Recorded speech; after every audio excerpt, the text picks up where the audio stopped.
I have to do a little more than simply open my mouth because they realize I'm not eating them. They don't know once I tell them. Anyway, but in 1936, an American novelist named Sinclair Lewis wrote a satirical novel to the rise of fascism in America. It was a reaction to the socialist policies of Franklin D. Roosevelt. The name of that book was It Can't Happen Here. I think that's the attitude that most of us had toward the possibility of gun control in Vermont until now. I'm sure everyone in this room knows all that changed this year. For the last couple of years, I've been here at this convention a couple times before, giving you essentially this State of the Union on gun rights in Vermont. And until now, I've always been able to bring you fairly good news. Not this time. This time I get to be Debbie Downer. Vermont gun rights are under serious assault, and I'm sure you know this. We have a governor who is now doing exactly what he promised us repeatedly, both when campaigning for office and after winning it, that he would not do under any circumstances. So now we have a whole raft of gun control to deal with. S-221, which is signed into law, deals with extreme risk protection orders. This to me seems arbitrary once I read the legislation in a number of ways. Basically what it comes down to is all someone has to do is tell the court that they're frightened of you, and your guns go away for up to 60 days. The due process part comes like a more than formality. A party makes an allegation against you in writing, the court rubber stamps it, and there go your guns. And it can be issued without prior notice to you. The H-422 is domestic violence, and it's pretty standard stuff. I'm going to kind of skip right over that, except to say that it's redundant. It kind of duplicates what's already in federal law. The real biggie is Senate Bill 55. 55 does three things.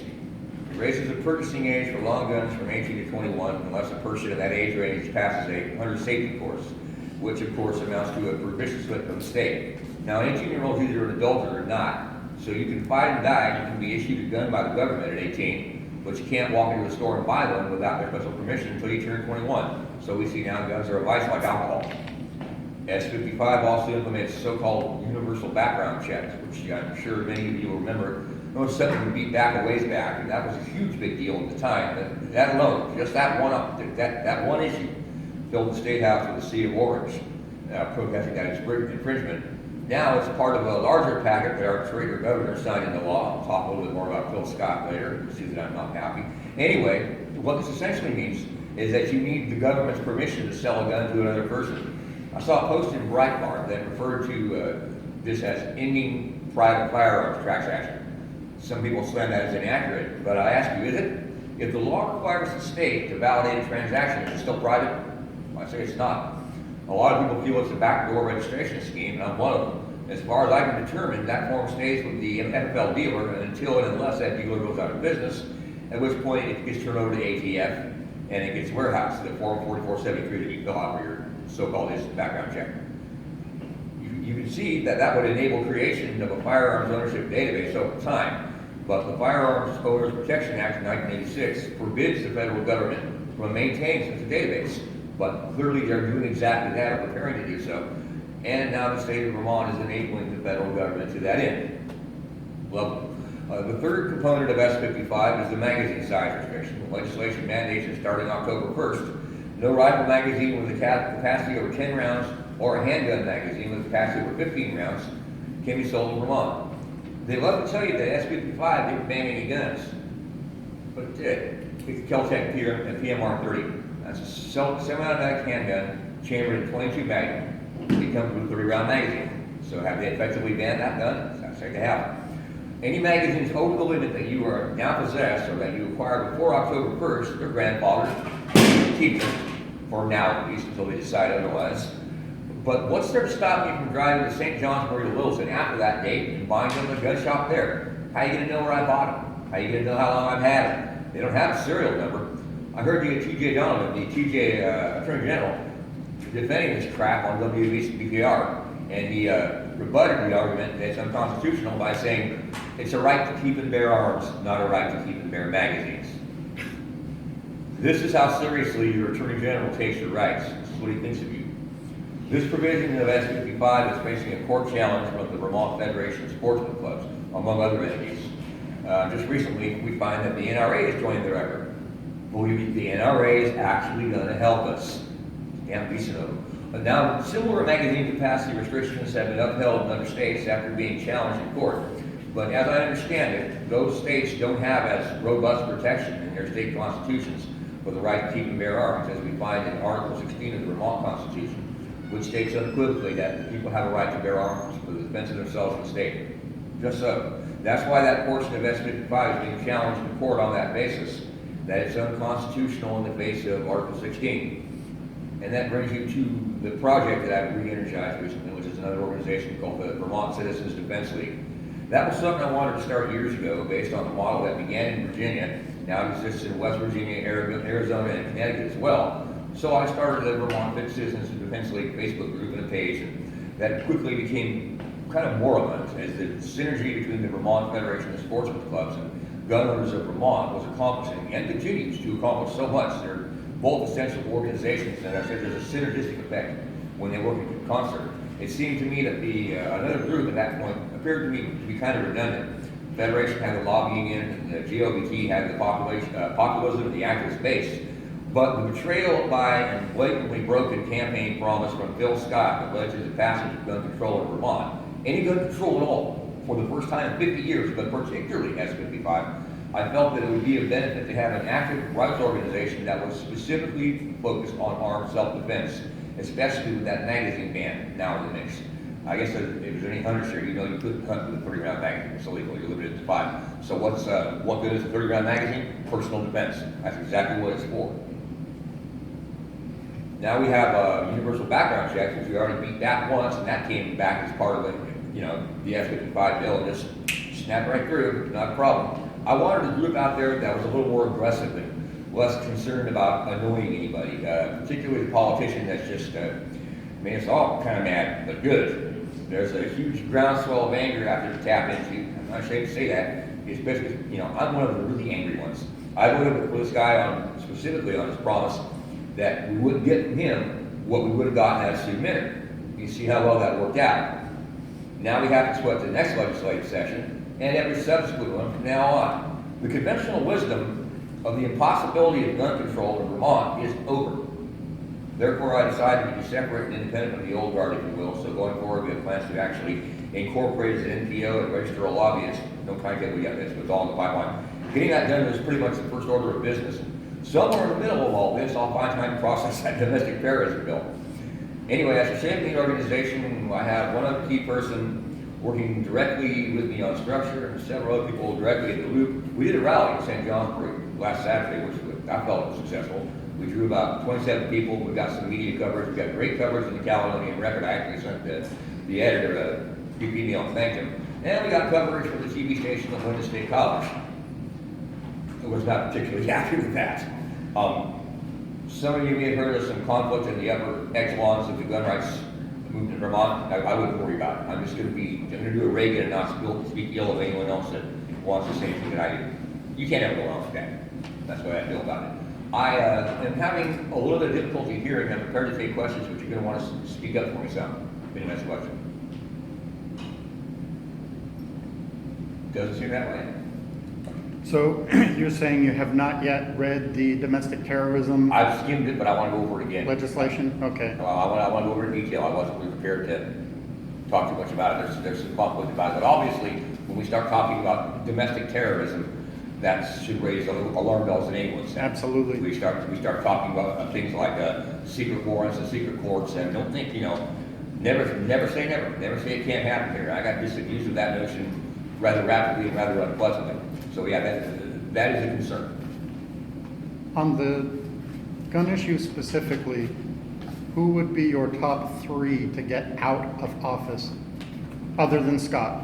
Other than Scott? Just in the Senate or the House? Bruce, Maxime Grad, Lalonde are the first 2 that come immediately to mind. Also Missy Johnson, like I mentioned before. Those are the first ones that come to mind. Make it 5. Make it 180. Yeah, George Till would definitely be another one. There are a number of rapidly gun anti-gun legislators out there. What is the young lady's name from Kia Morris comes to mind. There are quite a few of them. We keep abreast of them in the Facebook group pretty good. And if one of them happens to say anything that we think we should know about it, it's definitely out there. Now, as for the gubernatorial side of the thing, I find myself in an interesting position because On the left, if you primary Phil Scott, he's going to be primary, and he loses the election to his primary opponent, which most prognosticators find to be very unlikely despite of this, but those are the prognosticators, okay? They've been wrong before. That increases the chance of getting a Democrat. There are 4 Democrats running. There's a 13-year-old kid, a tree hugger, Christian Hallquist, and Democratic Senator John Rogers, Essex Orleans. Now, should Phil Scott survive his primary, or even not, if Rogers wins the nomination, I'm all in for Rogers. I'm single issue. That is probably, Democrat or no Democrat, that is probably the best friend to gun rights that we have up on the Hill of Montpelier. In fact, his party organization has said that they may not support him as a Democrat. He's talked about running as an independent. So I actually heard he was contemplating on that. Yeah, he's contemplating. It's not official? Not that I'm aware of. I don't think he said officially one way or the other yet. So that's where it's at with that. That would be an excellent guy to support should he get the Democratic nomination. And in fact, I'm planning a strategic vote, regardless of what happens on the other side in the primary. I'm going to take a Democratic ballot for the first time in years and years, and I'm going to vote for John Rogers just to blunt the other 3, because the other 3 are all dangerous. Well, the little kid isn't, obviously, although he said he would ban assault, but he's 13 years old. Okay, Christian Hallquist is very anti-gun, and from what I can determine of dealers, he doesn't seem to be a friend of gun owners either.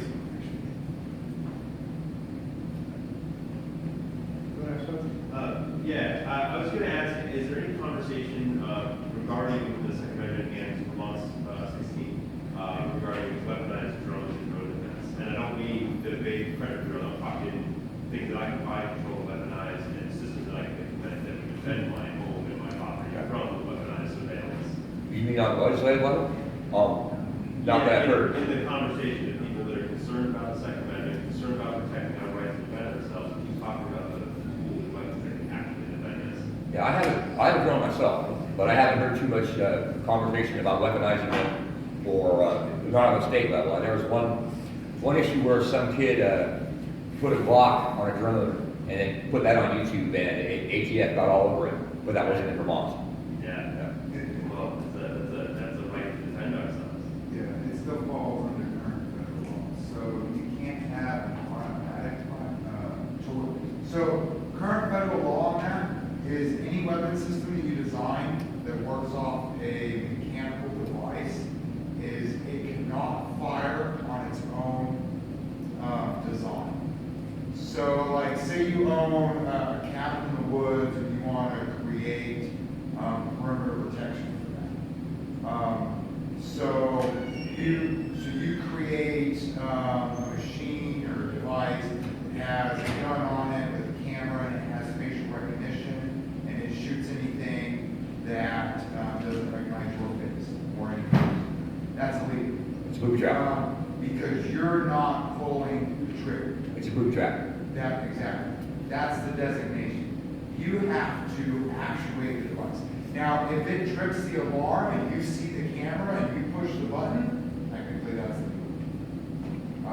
It gets hazy though, so especially with Vermont laws, we have no castle doctrine. So, but per federal law, that's the difference. Vermont's never needed a castle doctrine. I don't see a castle doctrine passing here at all, because our juries tend to be pretty reasonable people. Yeah, our juries go to it. Yeah, I've never heard any serious proposal or discussion of a castle doctrine in Vermont, and I think that might not be a good thing to even try. But if you want to energize the other side, that's a real good way to do it. And they're energizing up as it is. On the way into the library, I saw a young lady sitting on the plant box or whatever out there. She had a Gun Sense Vermont button on. I was like, "You're here to protest, aren't you?" "No, okay." The question I have is this: why do you think the government changed its mind? I mean, this is a very bad political move. You know, if you run with one idea and then you change, I wonder, do you think he started reading the polls and say maybe Vermonters actually are? That's not what he's saying. I can tell you what he's saying. I can tell you that I don't necessarily believe it. There was a school shooting plot thwarted in Fairhaven. A kid named Jack Stewart was going to shoot up his high school, and initially they charged him with attempted murder. and the Vermont Supreme Court says, no, wait a minute. Now they're being downgraded to misdemeanors, and he's on home detention, and the police in his town are letting out all these alerts to everybody, and they're really making a big deal out of it. It's almost kind of suspicious. That is Bill Scott's claimed impetus. That's what he says the reason is.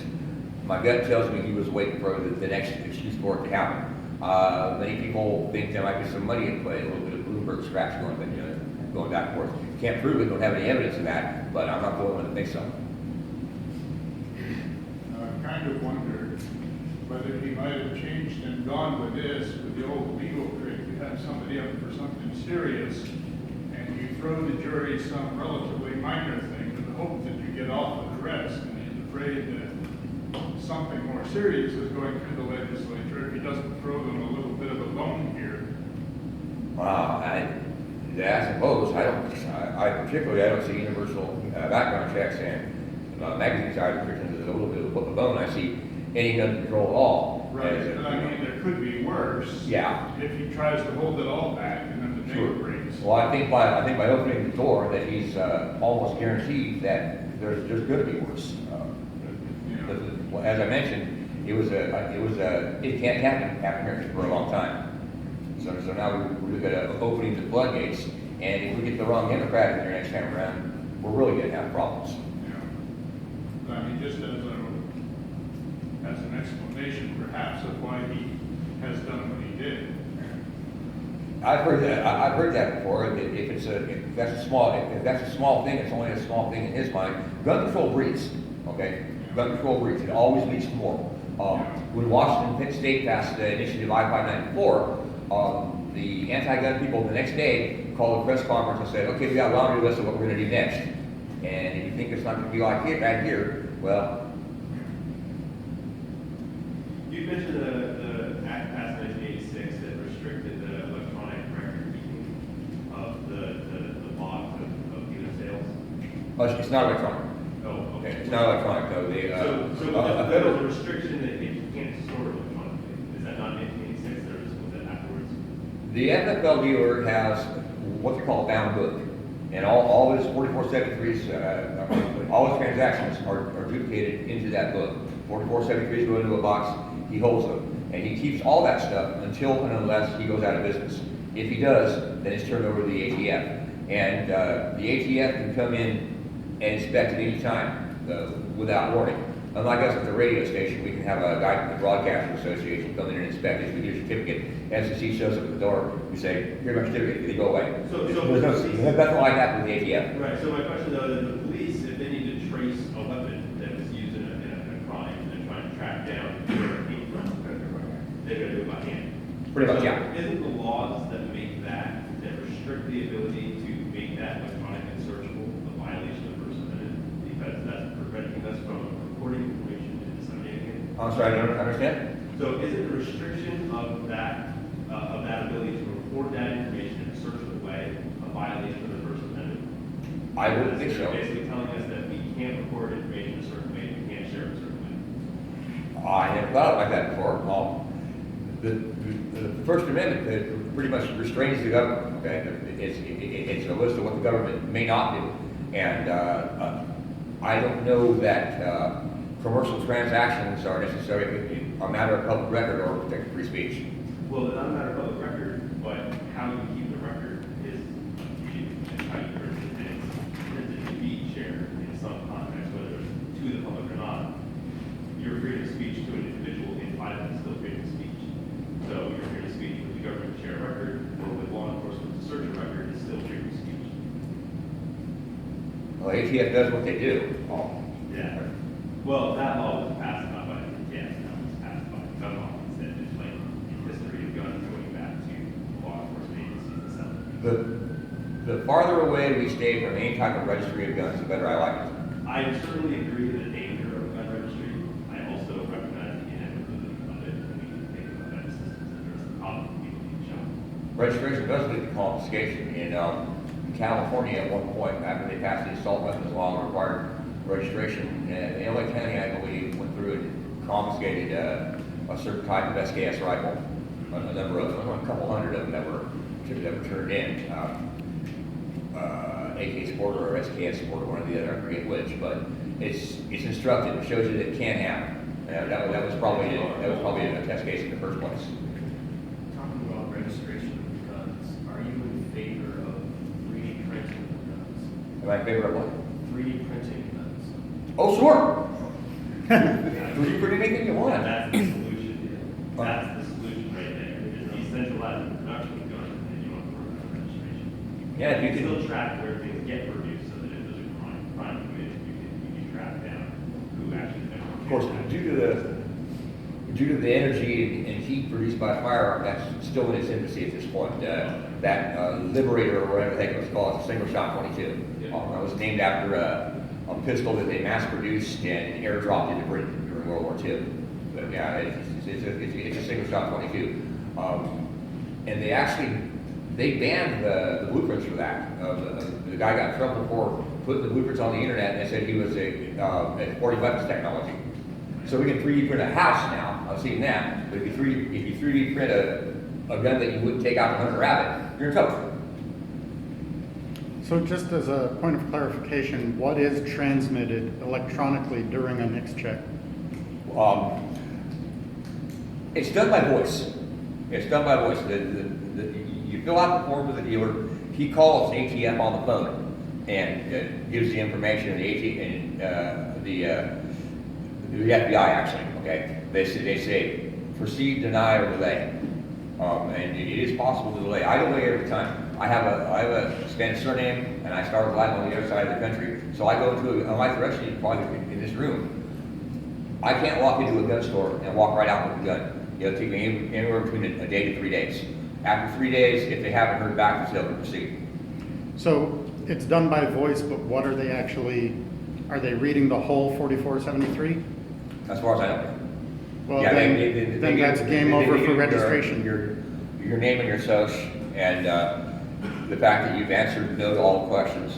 Yeah, that's game over for registration because the NSA is recording all of that. But it doesn't. The firearm. Yeah, it's not tied to the firearm. It's just can this person buy a gun? Okay. When you're The buying. only thing they take down when it pertains to the firearm is whether or not it's a pistol or a gun. Right. Yeah, or it's all right. What is it? Specifics such as the serial number are not there. Okay. So this is more of a broader question, and I apologize if this question has already been asked, but what's the likelihood of the Libertarian Party of Vermont putting up a candidate for governor? Because a lot of us, so I'm involved with a coalition of students who worked for Phil Scott, to get him elected. And there's a pretty substantial amount of students on campus who are willing to work for a candidate. So I'm just wondering, because a lot of us are looking at this issue, especially Vermonters, as, if Republicans don't undergo any political consequences over this issue, then we're screwed. So is there, it doesn't even matter to me who's running it, as long as it disrupts Phil Scott's run in some way that he knows that that's a mistake. Because it's, if he doesn't face a significant challenger in any party, then my guess is he's likely to win because he gained a lot of support from. Yeah, that's what the prognosticators think. He has a Republican primary shot. I think he's got a couple of them. Only one of them seems to be getting any traction at all. A guy by the name of Keith Stern. I don't see him getting enough traction to knock Scott off though. So it's going to be Scott versus whatever Democrat. That's why I'm going to make that strategic vote that I told you about and vote for John Rogers. In the election that led to Sheldon's final term, the Libertarian Party had a pretty robust candidate. We made a rather nice showing. I was pretty pleased with that. I'd like to see it happen again. I did see that we had a candidate on the. We have a couple that we're filling right now. One of us is here, so that's over there. He's going to be speaking later on. Yes. And then in the future meeting, we'll have another one. Because I went to the Chittenden County GOP meeting a couple weeks ago. A couple of students, maybe I went there, and they're doing absolutely nothing to find a candidate to challenge Scott. Yes. Because the chair of the committee of the GOP in at least Chittenden County was still Scott's choice for the chair of the party. I had a It's telephone not really conversation. anything to look for a new candidate, so, you know, as far as that party's concerned, we're doing absolutely nothing. I had a telephone conversation with Deb Bellato the other day, and she's, I wouldn't want to be here right now. She's tearing her hair out, poor thing.